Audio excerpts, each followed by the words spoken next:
제가 이직을 한 10번 정도 했더니 이런 분들이야말로 여러분이 옆에 꼭 두셔야 되는 아주 소중한 멘토들입니다. 우리가 여러 소통수단이 있잖아요. 전화, 이메일, 문자, 카톡, 사내 메신저. 제가 본 많은 일 잘하시는 분들은 네, 안녕하세요. 지식인사이드 구독자 여러분, 저는 성일레인이라고 합니다. 저는 현재 대기업에서 엑셀러레이터로 일을 하고 있고요. 얼마 전에 무부업이라는 커리어 책을 냈습니다. 작년부터 500여 명이 넘는 분들에게 강의를 직접적으로 했고요. 1대1로 멘토링한 분들은 한 100명 정도가 됩니다.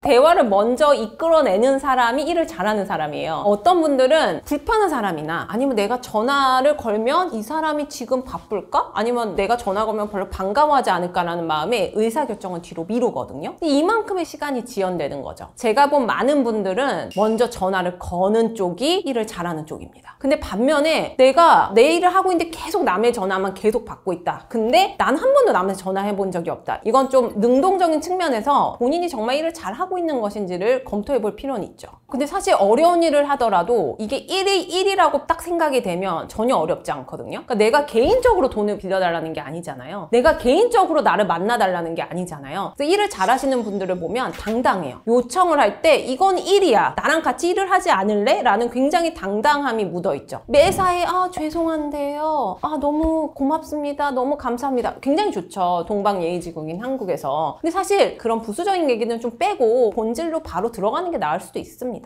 근데 모든 전화나 모든 이메일에서 핵심은 두 갈씩입니다. 그래서 일단은 본론은 먼저 떨어뜨려야 돼요. 그러니까 제가 지식인사이드에 처음 메일을 드릴 때도 안녕하세요, 저는 누구입니다. 저는 지식인사이드에 출연하고 싶습니다. 저의 정보는 이러하니 검토하시고 의견 주십시오. 굉장히 간결한 메시지지만 두 갈씩으로 썼죠. 사람들은 시간이 없어요. 본문에 알맹이를 꽁꽁꽁꽁 숨겨서 놓으면 사람들은 그 포장지 뜯느라고 지쳐요. 효율적으로 디렉트하게 가셔야 됩니다.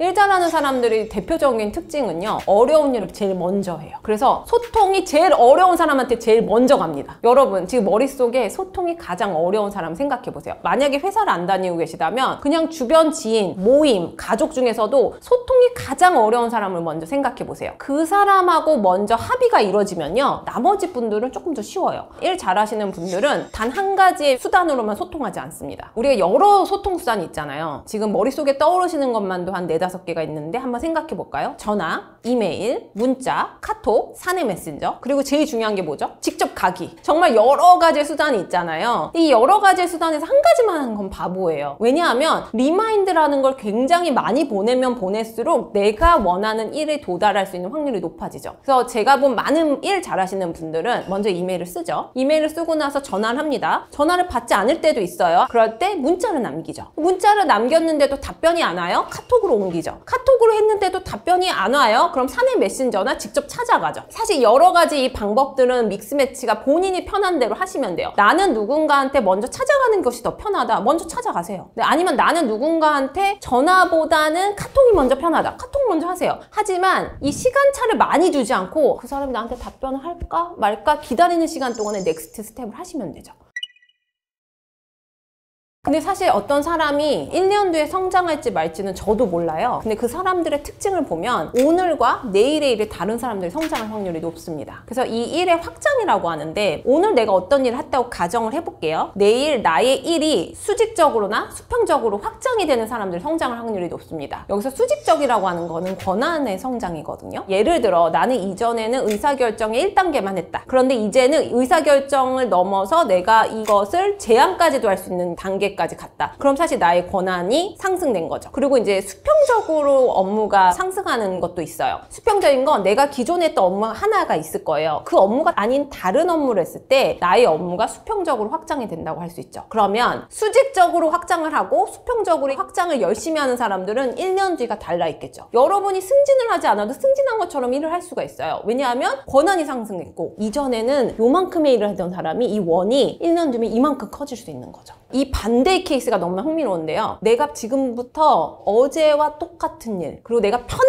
일만 계속 하시면 똑같을 수 있습니다. 한결같으실 수 있어요. 근데 일이 한결같다는 건 좀 나쁜 표현인데요. 내가 기존에 했던 업무와 전혀 다른 게 없는 업무를 오늘도 하고 있는 거예요. 나의 권한도 똑같아요. 그러면 나는 1년 뒤에도 똑같은 업무를 할 확률이 높죠. 그러니까 익숙해지는 데까지의 성장통이 있었을 거예요. 이거를 무한 반복해야만 성장할 수 있거든요. 지금 스냅샷으로 나는 일 굉장히 잘해. 이거는 단편적이죠. 내가 1년 동안 어떤 성장통을 겪었지? 내가 기존에는 5명 이상의 회의는 주관해 본 적이 없는데 내가 강당에서 100명한테 한번 해봤나? 이런 질문도 하실 수 있고, 내가 기존에는 예를 들게요. 신사업 기획만 해봤는데 내가 마케팅도 해봤나? 내가 디자인도 좀 한번 해볼까? 이런 생각의 확장이야말로 나를 성장시킬 수 있는 거죠. 성장의 핵심은 F 단어, 피드백이잖아요. 그럼 이 피드백을 가속화하면 내가 성장할 수 있는 폭이 커지죠. 그럼 어떻게 하면 피드백을 가속화할 수 있을까요? 일단 2가지 방법이 있습니다. 첫 번째는 피드백을 줄 수 있는 더 많은 사람을 찾아 나서는 거예요. 나한테 기존에 피드백을 주던 사람이 뭐 5명, 10명이었다면 이 피드백을 더 많은 사람한테 받는 거예요. 여러분, 요새 유튜버들이 왜 이렇게 성장하는지 아십니까? 그거는 그분들이, 독자들이 보는 유튜버의 수많은 답글들, 댓글들을 확인하고 그 피드백을 확인했기 때문이에요. 그리고 2번째는 저는 이 기법을 너무나 사랑하는데요. 지금부터 저를 따라하세요. 왜를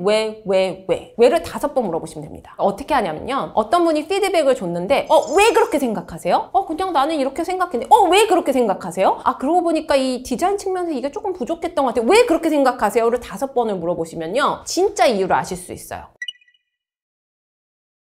일단 한국 회사가 제일 취약해요. 근데 첫 번째는 상사에 대한 권위의식이 있어요. 저는 상사가 그냥 나와 같이 일을 하는 사람 정도로만 생각을 하셨으면 좋겠는데 그게 하나가 있고, 2번째는 관계 중심적입니다. 제가 미국에 있을 때는 점심을 혼자 먹었어요. 한국은 말하지 않으면 같이 먹고 말하지 않으면 같이 야근을 해야 되는 자연스러운 문화가 형성이 돼 있더라고요. 그래서 어떤 회사는 보니까 야근을 할 때 나 혼자 짐을 싸서 가면 배신자 같은 그런 느낌이 들더라고요. 내 일이 끝났으면 가면 되지 그게 왜 배신자입니까? 회사에서 너무 관계 중심적으로 일을 하다 보니까 일이 아니라 관계를 우선시하는 문화가 형성이 되어 있는 것 같습니다. 그리고 마지막으로 회사에서 너무 많은 시간을 보내요. 그러니까 우리가 코로나 이후에 뭐 재택이 조금 더 활발해졌다곤 하지만 기본적으로 회사에서 야근을 하는 문화가 한국에 좀 더 많은 것 같아요. 기존에 제가 다녔던 미국 회사는 딱 오버타임이라는 개념이 있었거든요. 그래서 본인이 오버타임을 해야 되면 회사에서 하든 집에 가서 하든 이거 상관이 없이 본인이 업무를 해야 되는 만큼 하는 건데, 왠지 한국은 회사에서 일하는 것만이 야근으로 인정이 되고 회사에서 일하는 것만이 오버타임으로 심지어 급여도 그렇게 나오는 회사도 본 것 같아요. 그래서 그게 약간의 문제지 않을까 싶습니다. 총 3가지 방법이 있어요. 일단 가스라이팅은 분류하실 수 있어야 되는데, 가스라이팅을 분류하는 아주 빠른 방법은 내 행동 범위가 가스라이팅 전에와 후를 비교하는 거예요. 기존에 나는 행동 범위가 넓었던 사람인데 어떤 가스라이팅을 당해서 행동 범위가 좁아지고 위축된다면 의심을 하셔야 됩니다. 그 2번째는 알맹이를 보시는 거예요. 보통 화법을 많이 보시거든요. 그래서 우리 사이에 나니까 너한테 해주는 얘기인데, 아니면 내가 생각하기에는 아니고 다른 사람들이 생각하기에는 네가 그렇게 하는 게 좋을 것 같아 라면서 이 말을 굉장히 예쁘게 포장을 하죠. 생각을 하다 보면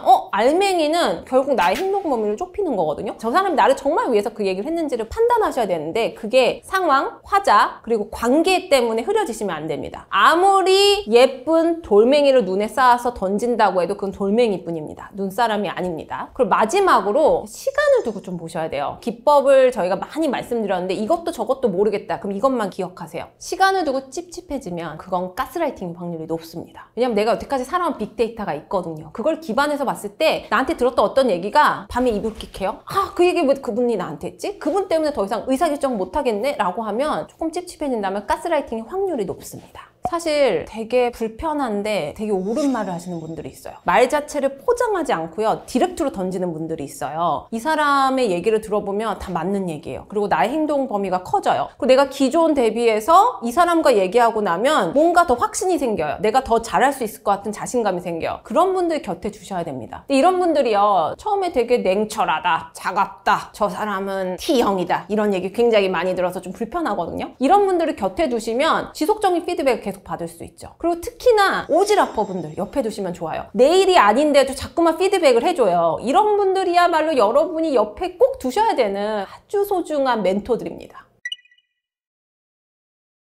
그 이직할 타이밍이 본인이 생각하는 것과 진짜 맞는 타이밍인지는 고민을 하셔야 됩니다. 보통 저한테 오시는 분들이 다른 사람보다 제 연봉이 낮아요 라면서 와요. 근데 왜 다른 사람 연봉하고 비교하십니까? 본인의 작년 연봉, 올해 연봉, 그리고 내가 하고 있는 일에 대해서 객관적으로 판단하셔야지 다른 사람 평균의 수치에 근거해서 생각하시면 안 됩니다. 그리고 또 하나의 중요한 포인트는 내 업무가 나를 성장시키고 있는지를 판단하셔야 돼요. 내가 기존에 했던 수직적인 업무, 수평적인 업무가 확장이 되고 있는지를 판단하셔야 됩니다. 근데 그 업무가 그냥 멈춰 있다면 이때가 이직의 타이밍인 거죠. 근데 내가 한참 확장하고 있어요. 디자인 업무 했었는데 기획 업무도 하고 마케팅 업무도 하고 여러 가지 업무를 하는데 돈이 조금 적은 것 같아. 이직하고 싶어. 이건 아니죠. 그리고 여러분, 돈을 쫓지 말라는 말 너무 많이 하는데 사실 저는 성장을 쫓으면 돈이 안 쫓아올 수가 없어요. 저도 가끔 성장 때문에 돈을 조금 덜 주는 회사를 가서 일했던 적이 많습니다. 근데 그 선택을 제가 후회하느냐고요? 전혀 후회하지 않습니다. 일단 인터뷰를 할 때 확인하실 수 있어요. 내가 어떤 회사를 들어가려고 인터뷰를 했는데 나한테 계속 질문만 하고 질문한 타이밍을 주지 않았다? 그리고 뭔가 내가 얘기한 것을 반추해서 피드백을 서로 주면서 대화가 되는 인터뷰가 있을 거예요. 이런 인터뷰가 사실은 굉장히 좋은 인터뷰일 뿐만 아니라 좋은 워크 환경인 거죠. 사실 이 성장과 성공을 같이 써서 굉장히 불편해요. 두 가지는 굉장히 다른 컨셉이거든요. 보통 저한테 오시는 많은 분들이 자신의 커리어를 일레이님 저 지금 얼마를 벌고 있고요. 저는 어떤 일을 하고 있고요. 저는 이런 사람입니다 라고 얘기를 하세요. 그런데 사실 이분을 제대로 판단하기 위해서는 이분이 작년에 했던 일, 2년 전에 했던 일, 심지어 지난달에 했던 일까지도 비교를 해야 됩니다. 그래서 이 사람이 성장을 하고 있느냐를 봐야 돼요. 저는 그 어떤 사람도 스냅샷으로 이 사람이 성공했다 아니다는 저는 판단할 수 없다고 생각합니다. 우리가 흔히들 얘기하는 저 커리어는 성공했어 라는 커리어는요, 그 커리어가 수십 년 아니면 단 1, 2년이라도 이 사람이 기존보다 나아진 모습, 기존보다 좋아진 연봉, 기존보다 좋아진 업무 환경, 기존보다 커진 조직, 이런 것 때문에 이 업무가 확장됐다라고 얘기하고 이 사람이 성장했다라고 얘기할 수 있거든요. 그래서 여러분, 누군가를 판단할 때, 그리고 나의 커리어를 판단할 때 성장을 판단하세요. 그래서 성장은 스냅샷이 아니라 동영상처럼 이 사람의 과거를 그려보세요. 지금의 현재의 모습도 그려보시고, 그런 다음에 이게 연장선상에서 1년 뒤 이 사람이 어디까지 갈 것인지 예측해보세요. 이것이 성장입니다. 단순히 하나의 예쁘게 뽀샷이 처리된 한 장의 사진으로는 그 누구의 성공도 저는 장담할 수 없다고 생각합니다.